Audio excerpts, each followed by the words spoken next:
going, Cleopatra. I think we're next in line for getting hauled after this boat. Right there. It's kind of in the slipway now. Power washing, the one that's in the travel lift, they'll have that one off soon. Talisman, can you receive us? This is Talisman, go ahead. Okay, Captain, we're ready. You can come into the lifting bay. Copy that.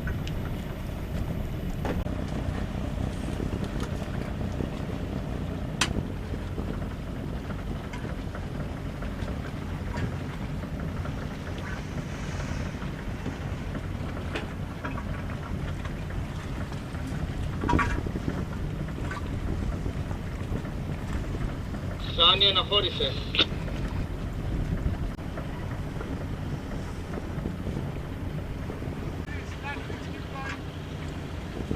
Cleopatra Marina is listening. I'm going to both boats now. It's not just beside the entrance now. Please. Thank you. Please stand by at the entrance until the mariner will be over there to give you instructions for your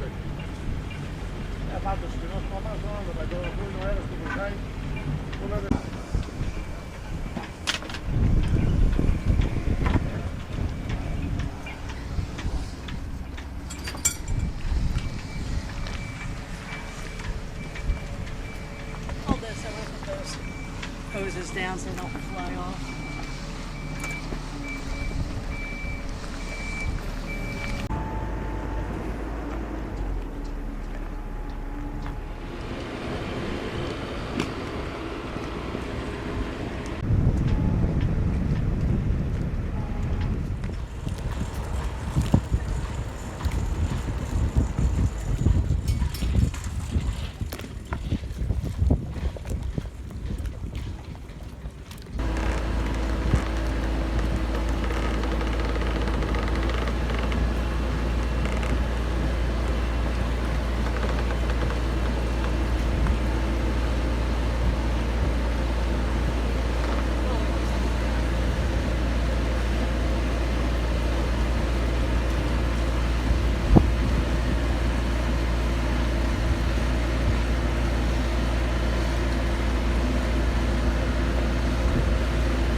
So this is my issue here, is I've sent an email to Cleopatra about this, saying that I'm not real happy with these jack stands, and especially this kind of wonky looking rope that's holding it all together.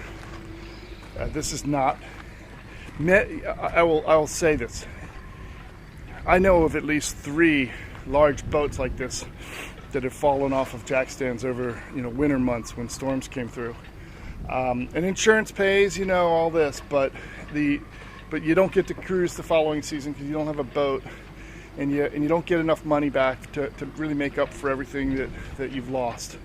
And so here they use these because it was late in the day and they were just tired. This is the proper type of stand over here, a full frame stand.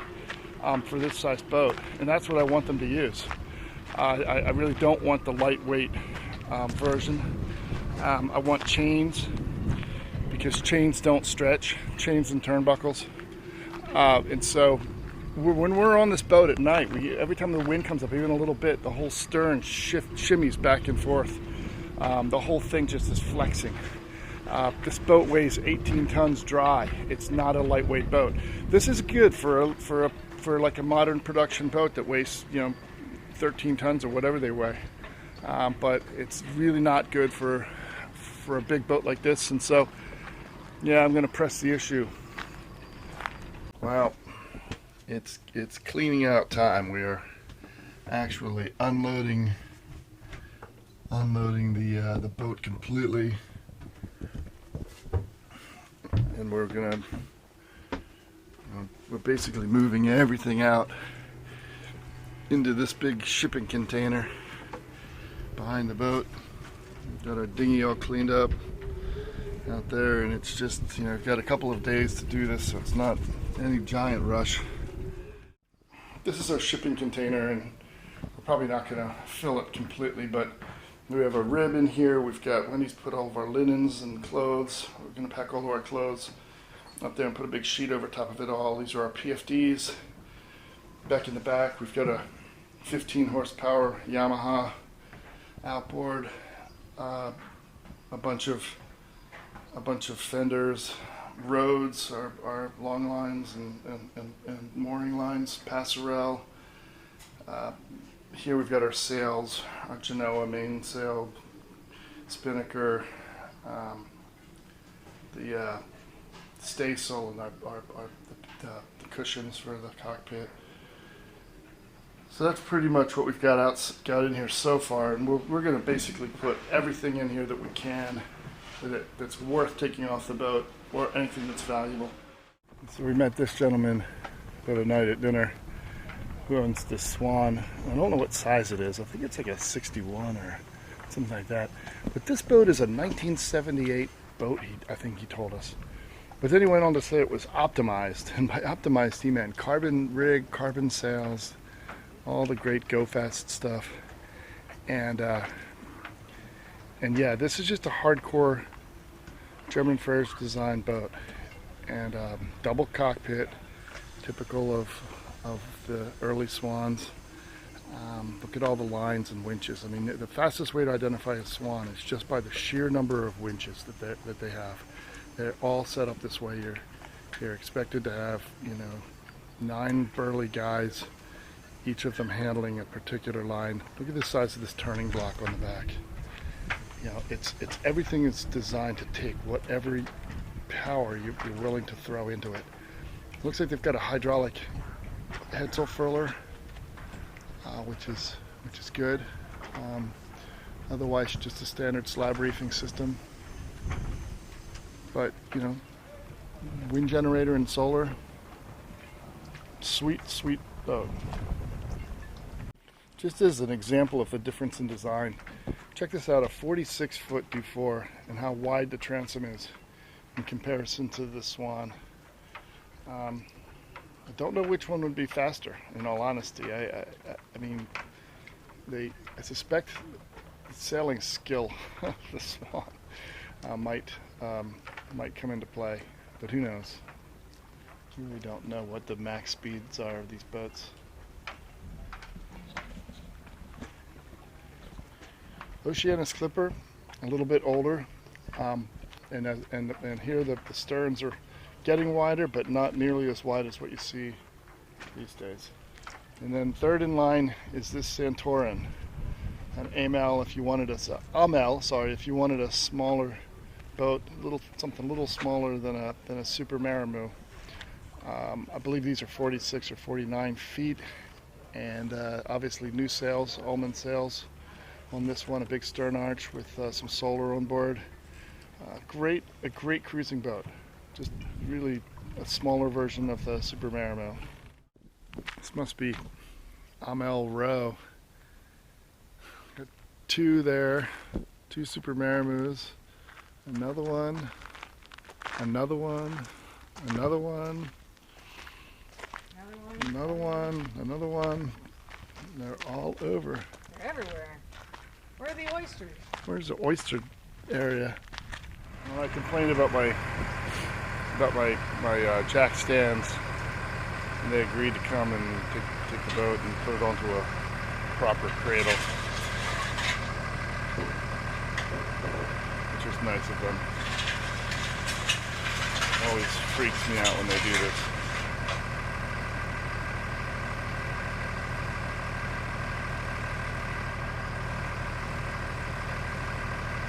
One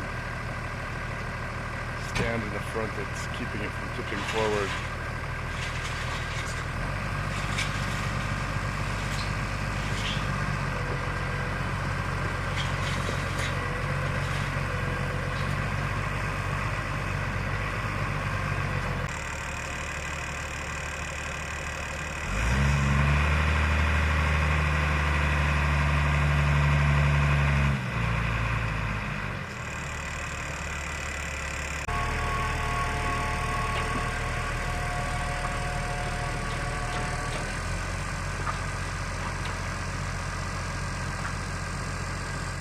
This makes me feel better about things. We've got a full cradle now that is attached with turnbuckles and chains, and I don't know. I just had a bad vibe about the other arrangement, and the guys were pretty accommodating.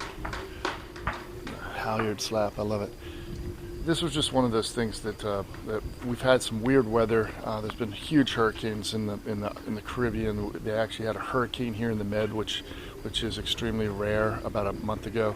And I just have a feeling that there's going to be some pretty abnormally harsh weather this winter here. And this area is not that protected. It's on kind of a flat plain between the inland sea and the Ionian Sea, and I gotta believe that the wind just rips through here. We're at the very edge of the marina, on the edge of a field, and I just wanted a little bit more for this boat, and there's no downside for me to asking for a little bit of extra safety. Well, here we are with our hillbilly style table and our glass of wine and beer. What do you think? Cheers, Kevin. Cheers, Wendy. What are we celebrating? Well, we're celebrating the final episode of the 2018 season. This is wrapping things up from last year. We'd like to thank our viewers additionally for taking us past the 1 million views number, and we're actually well into past 1 million views, and that's a great thing. And we will be getting right back into the 2019 season starting next week, although it may be a week or more before we get another video up. But we are heading back to the boat next week. But generally speaking, the 2017 through 2019 time period was a tremendous success, and we really, we had our issues along the way with equipment and docking and anchoring and all sorts of other things. But generally speaking, the boat came out of it all in one piece, and so did we. Yeah, I think it was a great learning experience for us, and we're really excited to get back to the boat in just another week. So we're sitting here in a garage because we get asked all the time, how do you do this? There's a lot of our viewers very much looking, a good core of our viewers are looking to buy a boat and kind of do the sailing thing, and it's a lot of questions about money and how much does it cost, and we will do an episode coming up on that specifically. But one of the things that you really have to figure out is what you're going to do with your possessions and your stuff, and so what you see behind us here is kind of our life all compressed into this single garage space. We put everything in these containers, and that's kind of what it is, right? I mean, we had to downsize everything. What was the biggest part of this for you, Wendy? Tell us about how you handled, the move and the going abroad and everything else. I'd say the hardest part for me at the beginning was figuring out what to get rid of and what to keep. Had to get rid of a lot of things. A lot of furniture has gone by the wayside. But I feel like we've got sort of the core items here for when we come back someday from sailing. Yeah, sure. And what's missing from this room is the things that we take with us to the boat. So we have our clothes. We've very carefully chosen. There's just so little room on a boat for stuff that you have to have, 10 T-shirts and 2 pairs of jeans and very limited supply of clothing. And Exactly. so we have to very carefully calculate what we're planning on bringing. And in all honesty, when we get there, sometimes it means things have to get given away. Now that we're about to go, how are we going to get all of the stuff that we've built and sewn and put together for the boat? How are we going to get it back there? Yeah, we've had a lot of projects. We've done a lot of sewing projects. Wendy made the side curtains for our Atlantic crossing that are going to protect us from the weather a little bit, and I built a big sunshade. And these things are bulky. We also have a ton of parts for the boat. Parts are a lot easier to get in the United States than they are in Europe, and so and for better pricing, really. And we've calculated that it's a better deal to just take all this stuff with us and pay the extra bag fees. So we will go out with about 6 bags? I think we'll have 6 bags going back. Mm-hmm. So that'll be fun getting through the airports. Luckily, the airports we're going through all have those luggage carts, and we should be able to carry all that stuff just by ourselves. Yeah, but we have winch rebuild kits and all sorts of Raymarine stuff and just things that we've chosen to buy while we're here, partly because we're lonely, being away from the boat, right? I mean, but yeah, we've got a lot of stuff that we have to pack up and bring back. And if you send it by mail, it gets stuck in customs, and they want to charge VAT on it and everything else. And so it's just better to bring it, we think. I agree. Yeah. See, what are you going to be doing? What are your big projects when you get back? What do you have planned? Well, when I get back to the boat, I'm going to sit and I'm going to watch Kevin rebuild the refrigerator. I'm going to watch him rebuild the winches. I'm going to watch him fix the engine. I'm going to watch a lot of things go on. I might help. I might hold a wrench here or there, but I'm a little worried about Kevin zapping me again, so I'm going to watch from a distance. Wendy took a shock in one of our previous videos, but we hope that doesn't happen again. All good. All good now. No lasting damage. Another week or so, I think we'll be able to get our first episode of 2019 up and posted, and hopefully we'll have some good video footage of that. And in the meantime, we're just gonna get our stuff together and get ready to fly. And boy, we just cannot wait. See you all soon. See you all soon. Oh, that's probably quite a bit of Crap footage. crap footage.